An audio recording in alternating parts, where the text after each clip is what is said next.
말씀의 제목은 선한 의도만으로 충분치 않습니다입니다.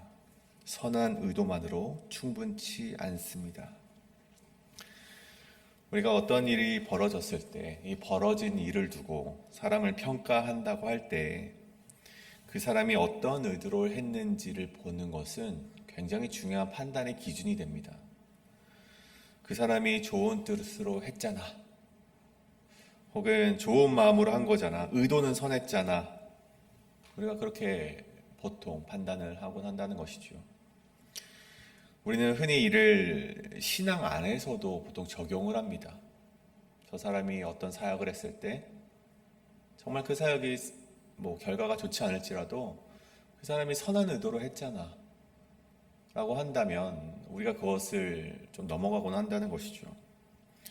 그리고 우리는 그것이 하나님도 이해해 주실 것이라고 생각을 하고 넘어간다고 한다는 것입니다.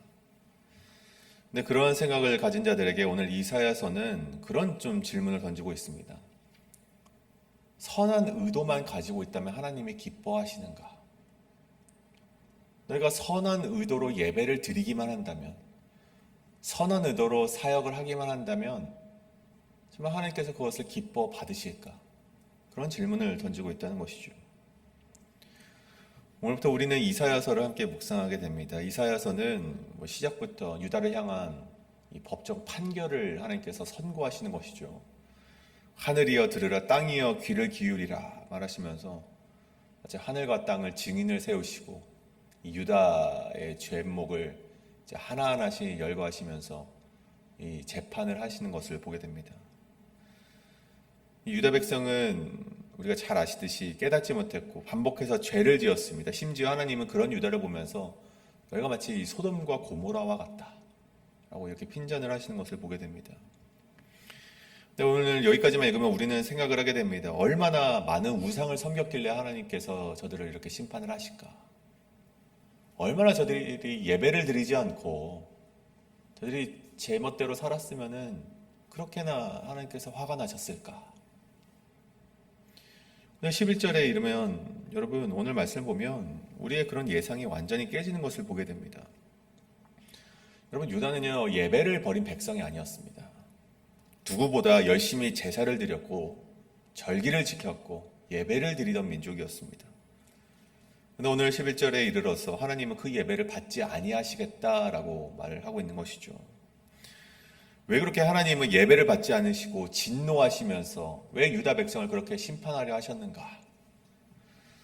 저는 오늘 말씀을 묵상하면서 아까 우리 처음에 했던 그 질문, 선한 의도로 드려지는 것들이 하나님의 기쁨이 될 수 있는가? 이에 대한 질문을 가지고 여러분의 예배를 점검하시고 여러분의 그 사역을 점검하시고 하나님께서 기뻐하시는 참된 예배가 무엇인지 참된 사명이 무엇인지를 함께 나눠보는 이 시간 되길 간절히 소원합니다.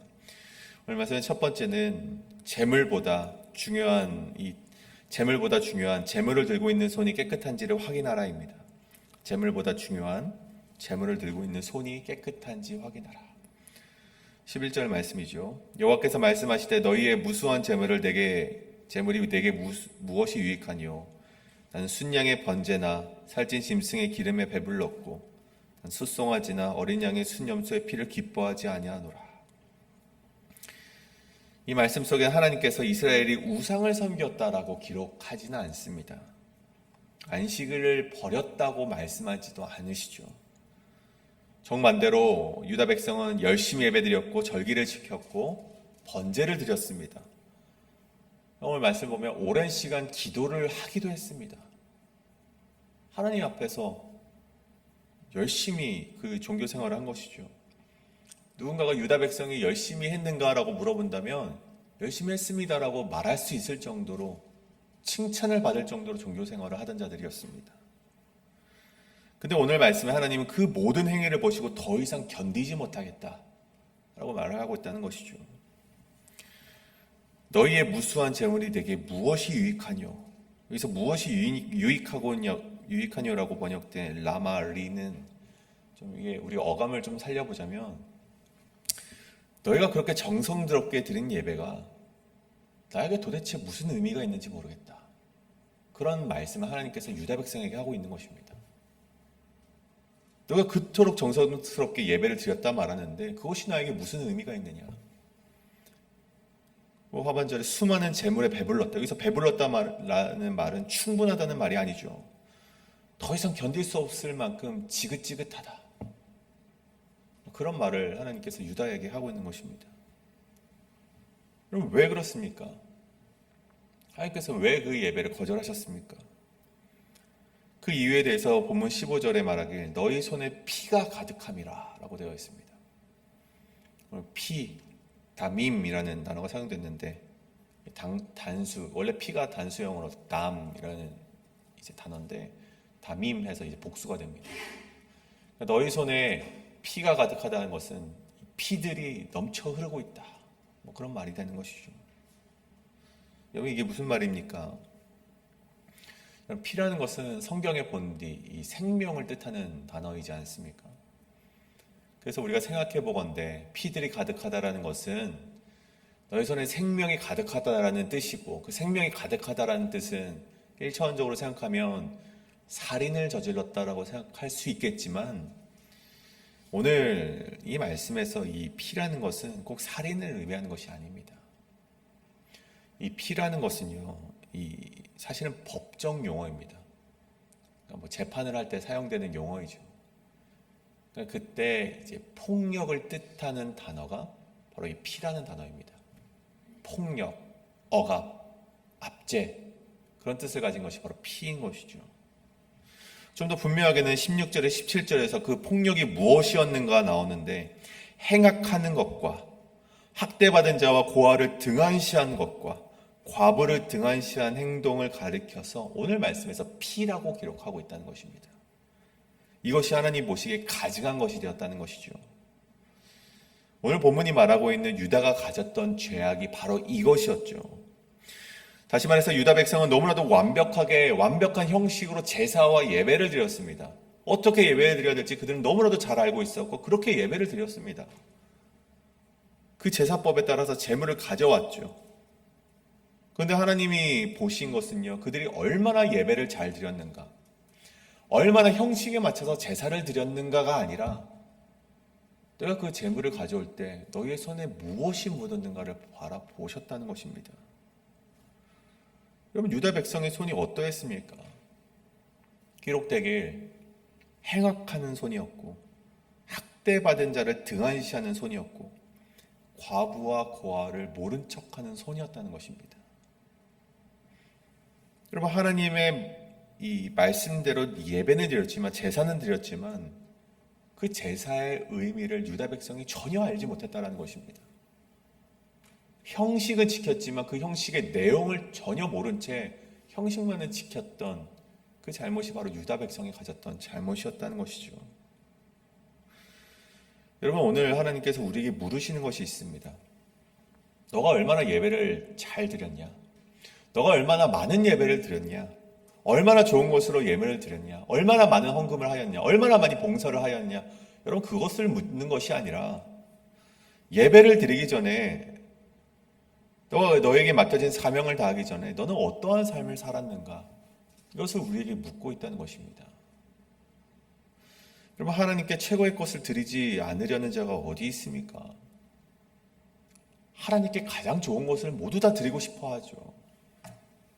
하지만 하나님께서 보시는 것은 내가 가져온 재물보다 어떤 내 사명의 성과물보다 그 재물을 가지고 온 손을 보고 계시다는 것을 오늘 이사야서는 우리에게 말해주고 있다는 것입니다.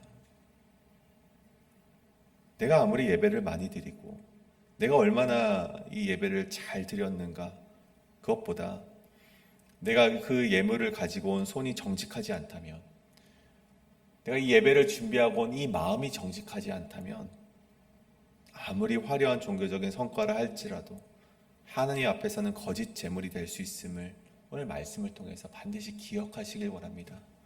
이것이 바로 오늘 말씀의 첫 번째, 제물보다 중요한 제물을 들고 있는 손이 깨끗한지 살펴보라, 확인하라. 여러분, 예배보다 중요한 여러분의 삶이 하나님의 뜻과 얼마나 일치했는가를 날마다 점검하십시오. 여러분의 삶이 하나님의 뜻, 고아와 과부를 돌보고 행악하지 않는 여러분의 인생이 되어서 하나님이 여러분의 예배를 기뻐 받으시는 그런 인생이 되기를 간절히 소원합니다. 오늘 마지막으로 두 번째는 선행은 배우는 것이고 정의는 구하는 것이다 입니다. 선행은 배우는 것이고 정의는 구하는 것이다. 본문 17절이죠. 선행을 배우며 정의를 구하며 학대받은 자를 도와주며 고아를 위하여 신원하며 과부를 위하여 변호하라. 앞서서 하나님께서 재물보다 그 재물을 들고 있는 손을 보신다고 말씀을 나눴는데, 그렇다면 우리의 손이 어떻게 깨끗해질 수 있는가? 그 우리의 피 묻은 손이 어떻게 깨끗해질 수 있는가를 우리는 한번 되새겨 봐야만 합니다. 17절에 보면 선행을 배우며 정의를 구하라고 명령을 하시죠. 그럼 여기서 선행을 배우라라는 말이 참 의미심장한 말입니다. 보통 이 선을 행하라 라든가 선을 지키라 그런 말이 아니라 오늘 말씀에 선을 배우라라고 명령하십니다. 여러분 왜 그렇습니까? 여러분 이 기저에는요, 너희는 선을 알지 못한다라는 그런 기저의 근거가 깔려 있는 것입니다. 우리가 만약에 선을 알고 있다면 너희 선을 알고 있으니 선을 지켜라라고 명령하셨을 텐데 오늘 그렇게 말씀하지 않으세요. 하나님께서는 이사야 선지자를 통해서 선을 배우라. 너희가 선을 알지 못하니 배워야 된다. 그런 말을 하고 있는 것이죠. 뿐만 아니라 여러분, 선은요, 우리가 선한 의도를 가지고 있다고 해서 저절로 이루어지는 것이 아닙니다. 여러분, 우리를 보십시오. 우리는 가만히 있으면 선을 행하는 사람입니까? 죄악을 행하는 사람입니까? 여러분, 연약한 인간은요, 가만히 있으면 죄악을 범하는 인간들입니다. 내 편안함을 먼저 선택하는 사람인 것이죠. 그래서 오늘 말씀에서 선을 배우라. 선은 훈련이 필요하고 연습이 필요하다는 것입니다. 하나님의 말씀을 배우는 것이 필요하고 그 말씀을 삶에 적용하고 실천하는 훈련을 통해 비로소 선을 행하는 사람이 된다는 것입니다. 착한 사람이 되라는 것이 아니죠. 선을 행하는 사람, 말씀대로 살아가는 사람이 되라는 것입니다. 여러분, 이스라엘의 그 하나님의 언약궤를 옮길 때 여러분, 그 궤가 떨어지려고 했을 때 여러분 어떻게 됩니까? 우사가 잡지 않습니까? 여러분, 그토록 선한 행동이 어디 있습니까? 여러분, 궤가 떨어지는데 그거 그냥 두고 보고 있겠습니까? 누가 보고 있겠습니까? 잡아야죠. 근데 죽어버립니다. 왜 그렇습니까? 선을 알지 못했기 때문에 그런 것입니다. 선을 배우라는 것입니다. 하나님이 보시기에는 그냥 떨어지고 그것을 너희 손으로 잡으면 안 된다는 것입니다. 여러분, 디도서 3장 14절에 보면 우리 사람들도 필요한 것을 준비하는 좋은 일에 힘쓰기를 배우라라고 말을 하고 있습니다. 여러분, 선한 일을 배워야 된다는 것입니다. 여러분, 유다 백성이 예배를 드리려는 의도가 나쁜 것이었겠습니까? 예배를 드리려는 의도는 본디 선한 것이었습니다. 이것보다 선한 의도가 어디 있습니까? 재물을 가져오고 기도도 했죠.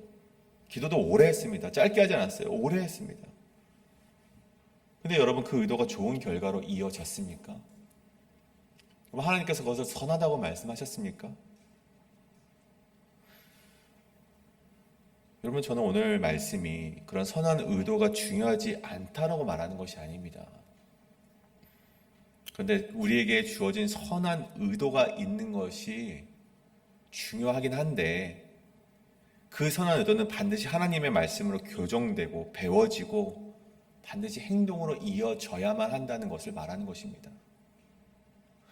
선한 의도만으로는 선한 삶이 보장되지 않습니다. 우리는 무엇이 선한 것인지 배워야 된다는 것이죠. 뿐만 아닙니다. 이어서 하나님께서는 배우는 것 넘어서 정의를 구하라라고 말씀하십니다. 구하라, 다라시, 끊임없이 추구하고 찾아야 된다라는 말씀이죠. 하나님은 정의를 세우라라고 말씀하지 않고 구하라라고 말씀하셨습니다. 마찬가지죠. 정의는 가만히 기다린다고 이루어지는 것이 아닙니다. 여러분, 하나님의 나라가 도래하길 바라는 하나님의 백성 가운데 여러분, 하나님이 언젠가 오시면 정의가 세워지겠지라는 것은요, 잘못된 생각이죠. 하나님은 하나님의 사람을 통해서 정의를 만들어 가시고 정의를 이제 세워 가신다는 것을 우리는 반드시 기억해야만 합니다. 그러기 위해서 하나님께서는 우리에게 정의를 구하라고 말씀하시면서 학대받은 자를 도와주며 고아를 위하여 신원하며 과부를 위하여 변호하라라고 말씀하십니다. 적극적으로 그들의 권리를 회복시키기 위해서 추구하고 너희가 애쓰라라고 오늘 말씀하고 있다는 것입니다. 사랑하는 여러분, 우리는 때때로 이 신앙생활을 하면서 이 죄를 짓지 않는 상태에 머무는 것에, 죄를 짓지 않았다고 하는 것에 만족하며 살아갈 때가 많습니다. 근데 오늘 하나님께서는요, 악을 그치는 것에서 한 걸음 더 나아가서 선을 배우고 정의를 구하는 데까지 나아가라라고 우리에게 요청하고 계십니다. 여러분, 그렇다면 오늘 여러분 스스로에게 한번 물어보기 원합니다. 우리는 지금 선을 배우고 있는가? 아니면 그냥 내 뜻대로 내가 생각할 때 선하다고 생각하는 것을 행하며 살아가십니까? 여러분이 생각할 때 선하다고 생각하는 대로 살아가면 그것은 하나님이 보시기에 죄악이 될 수 있습니다. 그것이 오늘 바로 유다 백성이 범했던 죄악인 것이죠. 여러분, 여러분이 생각하는 선한 것대로 행동하지 마시고 하나님이 말씀하시는 선이 무엇인지를 배우시고 하나님이 말씀하시는 정의가 무엇인지를 깨달아 그것을 구하며 나아가시는 저와 여러분의 인생이 되기를 간절히 소원합니다. 오늘 말씀 좀 정리하고자 합니다. 결론적으로 말씀드리면 하나님께서 원하시는 사람이란 예배를 잘 드리는 사람, 예배를 잘 드리는 사람, 그것을 넘어서서 예배가 삶으로 이어지는 사람을 하나님께서 원하신다는 것을 우리는 깨달아야만 합니다. 우리의 손에 아직도 이기심과 무관심이 묻어 있다면 오늘 하나님 앞에 가져 나오셔야만 합니다. 아직도 내 선한 의도대로만 살아가고자 한다면 하나님 앞에 나오셔야만 합니다. 그 선한 의도와 그리고 내 이기심과 무관심을 저 십자가 앞에 내려놓으시고 오늘 오라 우리가 서로 변론하자라고 말씀하시면서 우리의 죄악을 조목조목 따지시긴 하지만 너희가 저의 죄가 주홍 같을지라도 눈과 같이 희게 만드신 하나님 앞에 다시금 나와 우리의 인생의 의로운 인생, 정말 참된 선한 인생으로 변하여서 하나님을 기쁘시게 하는 인생이 여러분의 인생이 되게 하기를 우리가 추구하며 나아가시는 저와 여러분의 인생이 되길 간절히 소원합니다. 오늘 이것을 놓고 함께 기도하며 나아가실 때 하나님, 내가 내 인생이 선을 배우며 정의를 구하는 삶이 되게 하여 주시옵소서. 또한 하나님 아버지여, 내가 예배를 많이 드렸다, 오랫동안 예배를 드렸다, 그것을 자랑하는 인생이 아니라 내가 지금 어떠한 삶을 살아가고 있는가, 하나님이 말씀하시는 정말 그 선한 행위들을 우리가 학대받은 자와 고아와 과부를 정말 돌보는 인생을 살아가고 있는가, 이 시간 그것을 먼저 되돌아보는 인생이 되게 하여 주시옵소서라고 이 시간 통성으로 기도하며 나아가시겠습니다. 기도합니다.